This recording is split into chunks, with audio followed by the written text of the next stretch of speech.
Good morning, ladies and gentlemen. Welcome to the player ratings for the game between the Blues and the Pies. A match we all enjoyed soaking up every minute of, and I think this feeling will continue for the rest of the weekend. It's time to talk all things black and white.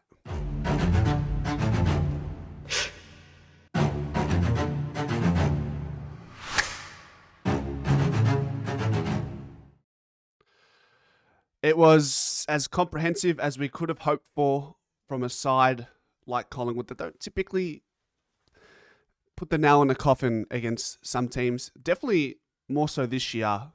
We are starting to create this brand where we are relentless compared to 23 and, even if you want to throw 22 in there, we know how close every game was in 2022 in particular.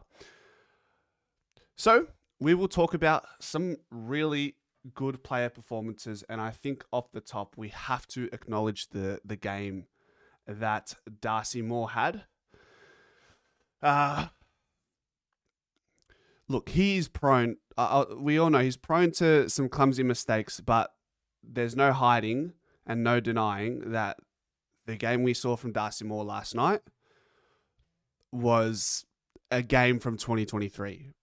That's how good he was. And when you look at the opposition he came up against, he played one-on-one with Charlie Curnow. Darcy Moore doesn't usually fare too well in genuine one-on-ones. I thought there were multiple efforts where he just bet his opponent.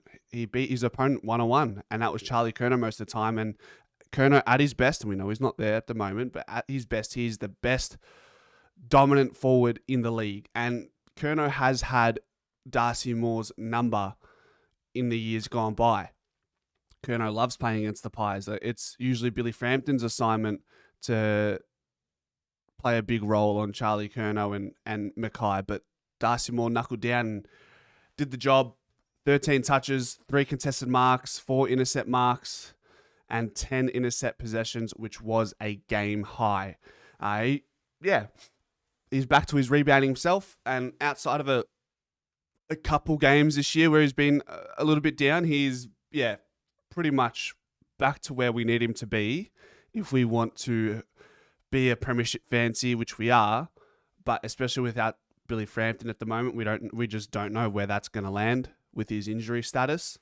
9 spoils on top of it as well, and these were spoils where it's like, he needed to spoil that. He probably couldn't, had he tried to take an intercept mark in these spoiling attempts, probably wouldn't have worked out well. But there are a lot of spoils on night yesterday where it just made sense, and it's a 9 out of 10 for me from Darcy Moore, probably our most important player structurally last night. His namesake though, Darcy Cameron, had 5 intercept marks, just a bunch of work in the back half, 20 disposals. Thought he did very well against Tom de Koning and Sam Pinnett. Would say he probably won that. He might be in line for some coaches' votes. He had 20 touches, 3 inside 50s, 7 contested possessions, a goal assist, 6 score involvements, a couple stoppage clearances, 4 tackles. So this is the man we need. This is the man we need leading from the front. When that ball is first bounced, he's the one who gets the opportunity to make the first impact in the game from a black and white standpoint. So just so crucial in our back half, and for me, that's an 8.5 out of 10 for Darcy Cameron. Absolutely no complaints. The 3 contested marks is it's a big return. Tom Mitchell, the Wombat, as we often refer him to, had 26 touches in his first game back in over a year. That,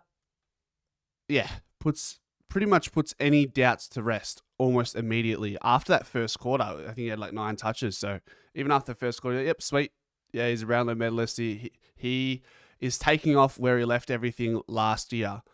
Those last 4 games before he got injured, he was probably one of our best players. That Brisbane game, that Hawthorn game, and then on Anzac Day, I think he had like 20 touches before he was subbed out. So he ended up he only played 50% of the game, so he was set for a monster game. The question stands, can Ned Long and Tom Mitchell play in the same team? It seems like so. at the moment. Small sample size, one game. Fortunately, we're in a good position to flirt with this lineup a little bit more with the likes of Ned Long and Tom Mitchell. Now, Ned Long had a little bit of a quieter game, 16 touches, but that's okay. I thought when he was involved, he did what he needed to do, kicked that goal as well. No dramas, in my opinion. So for that man, it's an 8.5 out of 10. First game back. How many contested possessions did he end up walking away with? 11. So we end up winning the contest. We lost the clearance battle, which we've always spoken about, how sometimes we can put the microscope lens focused into one or two statistical categories that don't go our way. We won the contest. The clearance didn't work out. That's okay. We won the game quite comfortably without that, winning that battle. And Tom Mitchell helped the contest, which is what we were sort of hoping for. 9 score involvements, 8.5 out of 10. Rowan Steel as well. He had 19 touches in his debut, and we're gonna do an analysis on Tom Mitchell, his first game back, and then also Rowan Steel. I just thought his composure was what stood out from me from the very get-go. His first kick to Jamie Elliott, had Jamie Elliott not fumbled it, is a perfect kick going inside 50, perfectly weighted. You see the weight of the kicks that you see from Scott Pendlebury and Lipinski going inside 50. You almost saw that. You did see that from Rowan Steel a couple times, and there was a really nice sequence towards the end of the game, maybe the third or fourth quarter, where he just showed great composure, found a corridor kick, and I think we scored from there as well. So looks every part of an AFL player in his first game. And hey, if we can pluck another kid, 23 years old, from the mid-season draft and can play a role like Ned Long is playing in a different way, mate, God, the recruitment team are going to get some sort of acknowledgement at the end of the year if this all pans out, as it has been so far. It's just been incredible to watch, and kid looked composed is how I would describe his first game at AFL level. I'm going to give Rowan Steel an 8 out of 10, and I think just looking at the way he played, I think he's got a couple more gears as he finds his way into the intensity of the game as well. Couldn't have put a foot wrong. It was 5 tackles as well. Yeah, we'll roll with the 8 out of 10. The last one is just Bruzzy. 21 touches, looked like he had missed nothing. 4 tackles, 7 score involvements, which is a massive number for someone that plays the role of that Braden Maynard plays. 1 goal. Oh no, could have had a goal, right? He didn't kick the goal, did he? Where he did not. He had kicked that behind from that set shot. 4 spoils, 7 intercept possessions, which is the third most in the game. So you had Darcy Moore at 10, Wiedering at 9, Braden Maynard at 7. How about that smother to rebound us and slingshot, and then Dan McStay to take that contested mark, who was absolutely on fire last night as well.